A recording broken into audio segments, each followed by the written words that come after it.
K T. ജലീലിനോട് ചിലത്, താങ്കൾക്ക് ക്രൈസ്തവരോടും അവരുടെ സഭാ മേലധ്യക്ഷന്മാരിൽ ഒരാളായ ആർച്ച് ബിഷപ്പ് മാർ ജോസഫ് പാംബ്ലാനിയോടും മലയോര കർഷകരോടും ഇത്രമേൽ താല്പര്യമുണ്ടെന്നത് പുതിയ അറിവാണ്. ഇക്കാലം അത്രയും തെളിവിലും മറവിലും താങ്കൾ കൈക്കൊണ്ടിട്ടുള്ള നിലപാടുകളും ഇതുവരെയുള്ള പ്രവൃത്തികളും അങ്ങനെ തോന്നിച്ചിട്ടില്ല. മറിച്ച് പല നടപടികളും ക്രൈസ്തവ വിരുദ്ധമെന്ന് കരുതാനേ ഇടയാക്കിയിട്ടുമുള്ളൂ.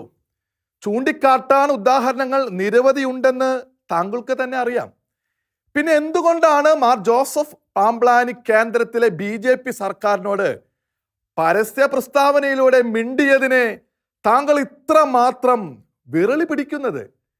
റബ്ബർ വിലയുടെ കാര്യത്തിലെ കടുത്ത ചൂഷണത്തിനും മലയോര കർഷകരുടെ സാമ്പത്തിക തകർച്ചയ്ക്കുമുള്ള പരിഹാരമാണ് റബ്ബറിന് കിലോയ്ക്ക് 300 രൂപ കിട്ടുക എന്നത്. തങ്ങൾക്കത് ചെയ്തു തന്നാൽ, തങ്ങളുടെ ജീവിത പ്രതിസന്ധിക്ക് പരിഹാരമുണ്ടാക്കിയാൽ തെരഞ്ഞെടുപ്പിൽ കേന്ദ്ര സർക്കാരിന് തങ്ങൾ പ്രതിനിധി നൽകുമെന്നത് മലയോര കർഷകരുടെ തന്നെ വാക്കുകൾ. അതാണ് പാംബ്ലാനി പിതാവ് പുറത്തുവിട്ടത്. അതൊരു വ്യക്തിയുടെയോ ചെറു സംഘത്തിൻ്റെയോ വാക്കുകളെന്ന് നിസാരീകരിച്ചു പറയാനുള്ള മൗഢ്യം താങ്കൾ കാട്ടിയില്ല. അതിൻ്റെ തെളിവാണല്ലോ താങ്കൾ പറഞ്ഞ ചില കൊടും വാക്കുകൾ. റബ്ബർ വില വാങ്ങാൻ ഉടലിനുമേൽ തല വേണ്ടേ എന്ന ചോദ്യം പലരെയും പ്രകോപിപ്പിച്ചു. താങ്കളോ അനുയായികളോ കടുംകൈ ചെയ്യുമെന്ന ഭീഷണിയായി അതിനെ ധരിച്ചതിൻ്റെ ഫലം. യഥാർത്ഥത്തിൽ താങ്കൾ അങ്ങനെ ഭീഷണിപ്പെടുത്തുമെന്ന് കരുതാത്തവർ ഏറെയുണ്ട്. റബ്ബർ വിലയ്ക്കായി കർഷകർ ആരെ പുതുതായി ആശ്രയിക്കുന്നോ ആ BJP പക്ഷത്തെക്കുറിച്ചാണ് താങ്കളുടെ ഭയപ്പെടുത്തൽ എന്ന് കരുതുന്നവർ. കൂടുതൽ വിശദീകരിച്ച് കുഴപ്പം വർദ്ധിക്കാതിരിക്കാനാണ് താങ്കളുടെ ഇപ്പോഴത്തെ നിശബ്ദതയെന്നും അനുമാനിക്കുന്നവർ. സാമാന്യ യുക്തി ഇതിനെയെല്ലാം ശരിവെച്ചാലും താങ്കൾ എന്തിനെ ഇത്ര വിരളയോടെ ഈ മുന്നറിയിപ്പ് നൽകണം? ഇതുവരെയുള്ള അനുഭവം വെച്ച് നോക്കിയാൽ താങ്കളുടെ പ്രിയ സമൂഹമല്ല അവർ. അപ്പോൾ താങ്കളുടെ വിരളയും അവരെ ചൊല്ലി ആകാൻ വഴിയില്ല.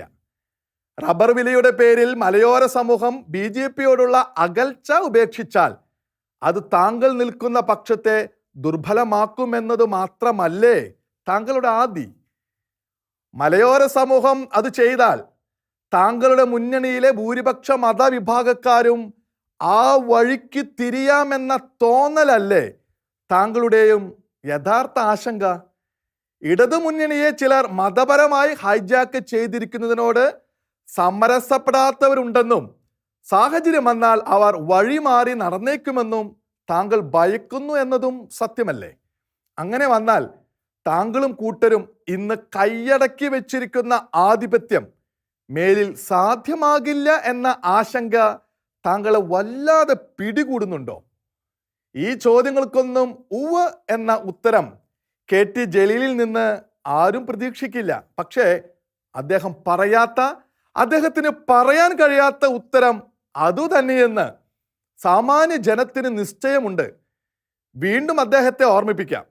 താങ്കളുടെ ആശങ്കകൾക്കുള്ള പരിഹാരം പരിധി വിട്ട വാക്കുകളല്ല, ഏതെങ്കിലും സമൂഹത്തോടുള്ള വിരുദ്ധതയുമല്ല.